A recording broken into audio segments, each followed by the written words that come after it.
কিবা নতুনকৈ আপুনিয়ে ক'ব লাগিব নতুনটো মই কোৱা নাই মইতো এতিয়া সকলোৱে যিখিনি কথা ক'বলগীয়া আছে সেইখিনি কথা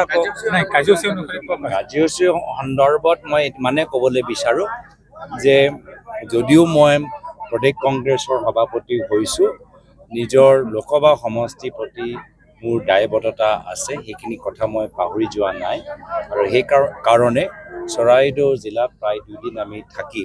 সাংসদ এলেকা উন্নয়ন পুঁজিৰ যোগেদি কিছু উন্নয়নমূলক কামৰ আধাৰিলা আমি স্থাপন কৰিবলৈ 2 দিনীয়া এটা কাৰ্যসূচী হাতত লৈছোঁ। বিজেপিৰ যিখন কমিটি পূৰ্ণাংগ কমিটিখন আজি গঠন কৰিছে 25% যুৱ চামক গুৰুত্ব প্ৰদান কৰিছে আপোনালোকৰ কমিটিখন কেতিয়া পূৰ্ণাংগ আমাৰ ইতিমধ্যে আমি প্ৰায় প্ৰত্যেক জিলাৰ ভিতৰত 2জন বা 3জনকে আমি অবজাৰ্ভাৰ পঠাইছোঁ তেওঁলোকে আমাক ৰিপৰ্ট দিব যদি আপোনালোকে অবজাৰ্ভাৰ টিমটো চাই তাত আধা তাত যুৱক বা যুৱতী যিসকলৰ যুৱক কংগ্ৰেছ বা NSY অভিজ্ঞতা আছে লগতে আমি জ্যেষ্ঠসকলো আমি লৈছোঁ কিন্তু বিজেপি দলৰ ভিতৰত আজি যে বিধায়ক মৃণাল শইকীয়া ডাঙৰীয়াই যিখিনি কথা ক'লে তাৰ ওপৰতো মই বিচাৰোঁ যে বিজেপি দল অলপ চৰ্চা কৰক যিহেতু সেইখিনি কথা মাত্ৰ বিধায়ক মৃণাল শইকীয়া ডাঙৰীয়াৰ কথা নহয় এইখিনি কথা আজি সমগ্ৰ অসমৰ নাগৰিক সমাজ যুৱকখিনিয়ে এইখিনিয়ে কথা কৈ আছে আজি কলেজৰ ছাত্ৰ ছাত্ৰীৰ পৰা প্ৰফেচাৰলৈকে বুদ্ধিজীৱীসকলৰ পৰা খেতিয়কসকললৈকে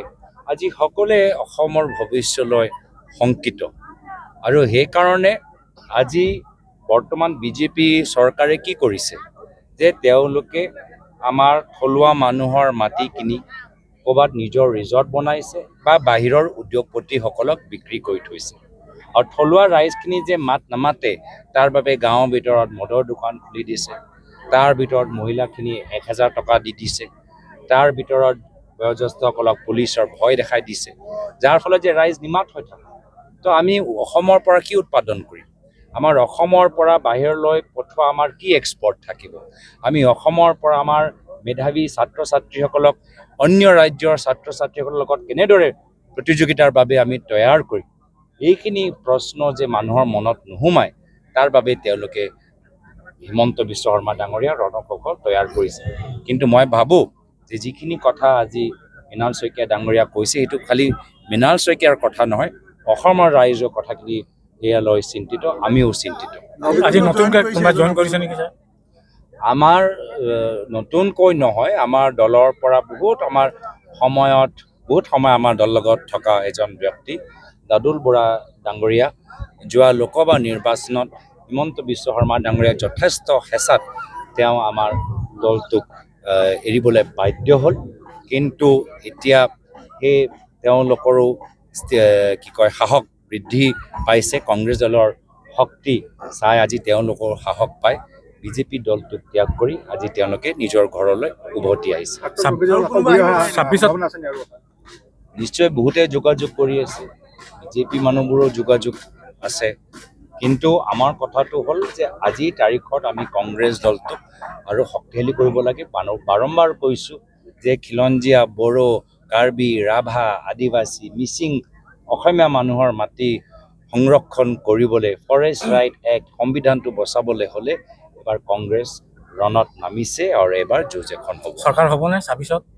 যুঁজ এখন হ'ব আমি বিটিআৰৰ সম্পৰ্কত আমি বিটিআৰ আগতে নিজৰ কামখিনি কৰি লওকচোন আপোনালোকে একদম অহা বছৰলৈকে পালে ভালকৈ কাম কৰিলেতো নিশ্চয় ৰাইজে আমাক আমাক চৰকাৰ বনাবলৈ এটা সুযোগ দিব কিন্তু কষ্ট কৰিব বিটিআৰ কি দেখিছে ছাৰ বিটিআৰ কি দেখিছে বিটিআৰ মই তামোলপুৰত অলপ দিন আগতে গ'লোঁ তাত যথেষ্ট ভাল মই এটা প্ৰভাৱ দেখা পালোঁ কংগ্ৰেছে তাত বহুত দিনৰ পৰা লাগি আছে আৰু এইবাৰ বিটিআৰ অঞ্চলত বড়ো মানুহ অবড়ো মানুহবোৰ সকলোৱে বিচাৰে যে কংগ্ৰেছ দল